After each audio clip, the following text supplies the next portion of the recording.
예, 오늘의 시황 브리핑 시작하겠습니다. 반도체주 SK하이닉스가 크게 빠졌죠. 일부 대형주들에 대한 어떤 실적 우려 이런 것들이 좀 제기가 됐고, 그리고 밸류업 평가에 대해서는 여전히 좀 시장에서는 어제 나온 정책 불만족스럽다 이런 반응이 아직은 일부 업종으로 이어지고 있죠. 이 부분에 대한 어떤 부담, 일부 종목 하락하는 데 영향을 줬고, 무엇보다 미국 국채금리가 올라간 상태에서 쉽게 빠지지 않고 있다 보니까 투자자들이 밀렸을 때 자신감 있게 저점에서 못 나서죠. 하락 종목 수가 6일 연속 많은 좀 밀리는 장세가 이어지고 있고, 뭐 그나마 일부 제약 조선인데 이것도 업종 일제히 다 올라간 게 아니라 부분적으로 올라갔거든요. 그래서 뭐 이런 내용들 간단하게 설명을 드리겠습니다. 우선 미국에서 마이크론 테크놀로지가 올라갔는데, 보통 마이크론 올라가면 우리나라 반도체주도 반응을 해야 되거든요. 근데 올라간 뉴스들을 보니까 HBM 관련된 재료 양산 시작했다더라. 그리고 삼성전자도 또 관련된 기술력 확보했다더라. 뭐 이런 뉴스들이 나왔잖아요. 그러니까 HBM, AI 반도체 쪽에서는 뭐 하이닉스가 최고야 이런 인식을 갖던 투자자들이 하이닉스 경쟁사 생기는 거 아닌가? 이렇게 이제 평가를 하면서 이게 5% 가까이 주가가 큰 폭으로 빠졌죠. 오늘 코스피 7포인트를 뺀 게 SK 하이닉스였거든요. 근데 뭐 사실 엄밀하게 보면 이제 워낙 그 완판됐다고 표현하잖아요. 그 생산된 거 다 이제 판매가 돼버린 상태라서 그 사는 쪽 입장에서는 더 필요한데 그 부족한 거를 저 부족한 걸 마이크론테크가 채운다 정도 수준으로 봐야 되는데, 어쨌든 뭐 표면적으로는 채운다 이상 경쟁사가 생기는 거 아니냐 이렇게 또 걱정을 하다 보니까 악재로 해석을 한 거죠. 또 많이 올랐잖아요. 그러니까 올라가 있다 보니까 이 부분에 대한 부담이 있었고, 또 미국에서 테슬라가 좀 많이 올라가서 이제 2차 전지가 혹시 올라가지 않을까? 초반에 또 실제로 2차 전지주가 반응이 괜찮았죠. 근데 결과적으로 보면 뭐 에코프로, BM, 에코프로 이런 종목군들, 엔캠이 강보합 정도밖에 되지 않았고, 그러니까 빅3 중에서 두 개가 또 빠졌잖아요. 그래서 미국에 올라간 종목, 우리나라에서 반응하는 종목, 이게 또 별도로 움직이면서 전체적으로는 미국의 재료가 아무리 좋은 게 온다 하더라도 우리 증시는 지금 수급에서 지금 밀리는 그런 구도가 만들어진 것 같습니다. 그러면 이제 수급에서 밀리는 이유가 뭐냐? 가장 대표적인 게 이제 국채금리죠. 그러니까 PC 앞두고서 불안함이 있는 거예요. 그러니까 CPI가 높게 나와서 예상보다 높게 나오면서 미국이 금리 인하를 되게 늦게 할 것 같다. 이런 우려가 제기가 됐잖아요. 근데 또 이번 주에 우리가 미국의 PC 물가 지표를 보게 되죠. 저 지표도 만약에 튕겨 올라가게 됐을 때 시장이 또 놀라지 않을까? 이런 걱정이 있는 거죠. 이런 불안함도 있는데, 미국의 5년물 국채 발행이 진행이 됐는데 국채 발행 금리가 지난번보다 또 올라가는 그런 모습이 나왔고, 또 회사채 발행도 계속 늘어난다고 하거든요. 예, 회사채 발행이 또 늘어나고 하니까 이거 여기저기서 막 국채 채권 발행을 하는 거예요. 그럼 금리가 쉽게 빠질까? 그럼 금리가 안 빠지면 우리 증시 올라갈 수 있을까? 이런 걱정이 좀 있는 거죠. 그래서 이런 부분들도 투자자들의 불안감을 또 일부 자극을 했던 것 같습니다. 또 뉴스들을 보면 이것도 영향을 좀 줬다라고 봐야 되는데, 비트코인이 올라갔잖아요. 그러니까 물론 비트코인이 올라가면 가상화폐 가격이 올라갈 때 뭐 관련된 종목군들이 반응하긴 하는데, 뭐 코스닥에는 조금 수급에 영향을 준다라는 게 최근의 대대적인 평가죠.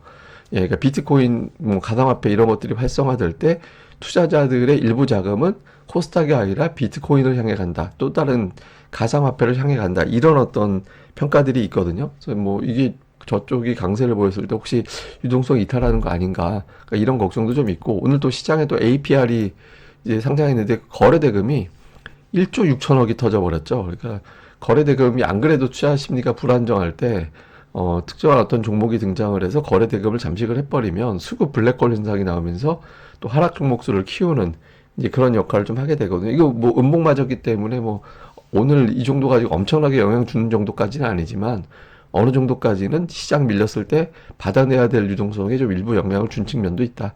이렇게 봐야 될 것 같습니다. 그나마 이제 오늘 일부 방산주 괜찮았는데, 뭐 방산 수출이 좀 많이 될 것 같다. 뭐 이런 분위기 만들어져서 일부 종목 반응한 것 정도 외에는 전체적으로는 좀 투자자들이 선뜻 매도에 대비 매수 나서기가 좀 어려운, 예, 그런 환경이 만들어졌던 것 같습니다. 자, 수급에서는 외국인들이 안 팔았죠. 이건 매수했다라고 할 정도는 아니고 안 팔았고, 코스닥은 개인들만 매수하는 형태가 좀 이어지는 그런 모양새죠.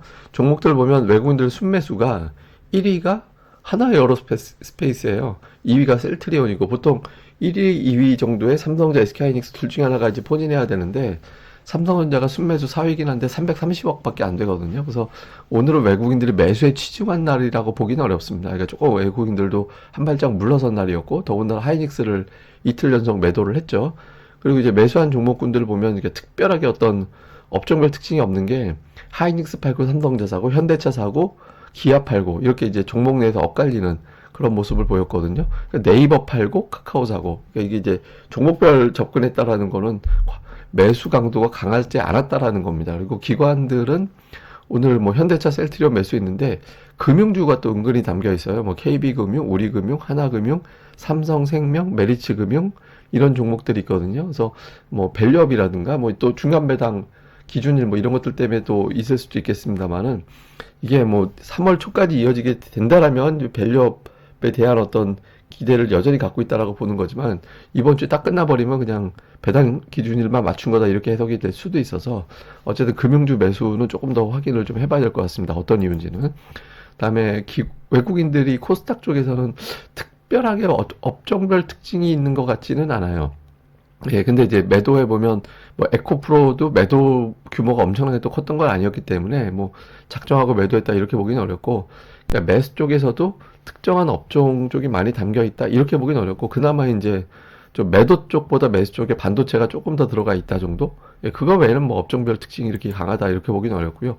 기관 투자자들은 그 2차전지 3인방, 엔캠, 에코프로, BM, 에코프로 이게 좀 매도해서 테슬라 상승에도 불구하고 이제 2차전지주가 밀리는데 또 영향을 좀 준 것 같고요. 그리고 기관도 뭐 이렇게 특별하게 업종별 특징은 없고 대신 이제 HBM 관련된 종목들, PSK 홀딩스라든가 아니면 인텍플러스라든가 이런 종목군들을 좀 선별적으로 담았다 정도.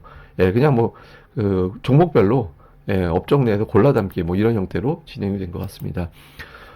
PC 전에 그 금리 관련된 분석들 발언들 되게 많이 나오거든요. 근데 지금 지난달보다 PC 물가가 둔화가 됐을 거야 라고 보고 있고 지금 연준에서 예상했던 올 연말에 PC 물가가 2.4% 정도 되는데 이번 같은 경우는 거의 거기에 근접할 정도로 나오지 않을까 이런 기대감이 좀 있긴 하거든요. 근데 워낙 CPI에서 놀라서 CPI가 예상보다 높게 나오다 보니까 물가가 쉽게 떨어질까? 이런 의구심이 있어요. 그래서 조금 금리 관련해서 좀 변동성이 이어질 가능성이 있고, 그 다음에 이제 미증시에서 종목으로 보면 지난주 엔비디아가 강했다가 오늘 같은 경우는 마이크론테크, 테슬라 이런 종목군들이 좀 강했죠. 근데 여기서 이제 다시 어느 쪽으로 갈 거냐? 이게 왜 중요하냐면 하여튼 뭐래도 가야 돼요.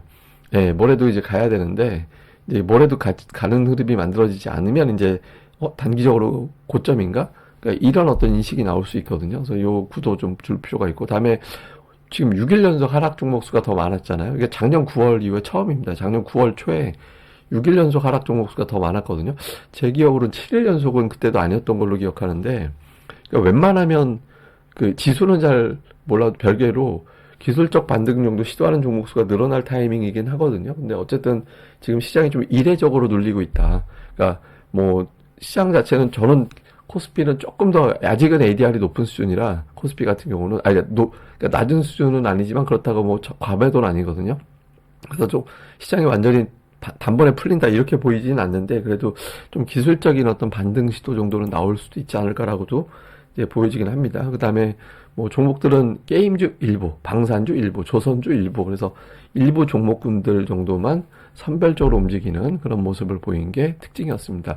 지금 코스닥이 코스피하고 별개로 코스닥은 ADR이 되게 낮거든요. 지금 82밖에 안 돼요. 보통 코스피는 80으로 바닥을 보지만 코스닥은 75를 바닥으로 보거든요. 그래서 되게 낮은 수준이라서 근데 이게 이번 주에는 제가 보기엔 과매도로 물리적으로 도달하는 게 불가능하고 다음 주 정도 되면 코스닥은 도달도 될 것 같아요. 사실 주가가 이렇게 가격 부담이 없었기 때문에 이번 주에 코스닥은 그냥 반등 시도해도 될 만하지 않나라고 봤는데 수급이 워낙 안 좋습니다. 여기 보시면 기관들이 너무 때려요. 그러니까 기관들 매도가 너무 강하게 나와서 이게 1000억씩 매도하면 보통 500억 이상 매도하면 매도 많이 한다라고 보거든요. 근데 1000억대 매도가 계속 나오잖아요. 그래서 코스닥은 좀 기관들 수급이 좀 멈춰주는 게 확인이 되는 게 우선인 것 같습니다. 그래서 시장 자체에 대한 매도 공세가 좀 마무리가 돼야 되는데 일단 코스닥 자체는 가격 부담은 없다. 그러니까 이제 과매도는 아니지만 가격 부담은 없어서 실적은 좋은데 괜히 이제 밀린 종목들에 대해서는 좀 주목해 볼 필요도 있지 않나. 이렇게도 보고 있습니다. 사실 오늘 뭐 다른 것도 좀 해보고 싶었는데 이거 뭐 다음으로 미뤄서 진행을 하도록 하겠습니다. 예, 또 오늘 하루 또 잘 보내시고요. 저는 또 다음에 뵙겠습니다. 이 방송 구독하기와 예, 좋아요까지 꼭 부탁드립니다. 감사합니다.